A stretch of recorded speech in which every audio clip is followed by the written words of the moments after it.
যারা free fire max মোবাইলে download করতে পারেন না, তো তাদের জন্য ভিডিওটা। তো চলুন ফার্স্টে আমরা মোবাইলের স্ক্রিনে চলে যাই। তো দেখেন আমার আগে থেকেই ফ্রি ফায়ার ম্যাক্সটা ডাউনলোড করা ছিল। সো দেখেন ফ্রি ফায়ার ম্যাক্সটা আমার আগে থেকে ডাউনলোড করা ছিল।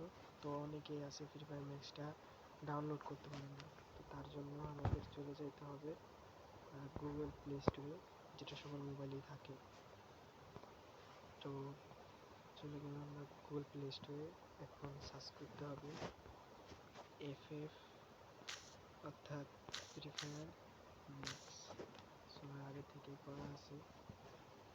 সো এখানে প্রথমে আসবে নর্মালটা, তো আমাদের একটু স্ক্রল করতে হবে। স্ক্রল করলে এই যে এখানে দেখা যাচ্ছে free fire max, free fire max. So এটার উপর ক্লিক করে হচ্ছে গিয়া আপনারা করে নেবেন। আমার হচ্ছে গিয়া আপনারা ডাউনলোড করা আছে, তো যাদের ডাউনলোড করলে তারা ডাউনলোড করবেন। ঠিক আছে, আল্লাহ হাফেজ, ভালো থাকবেন।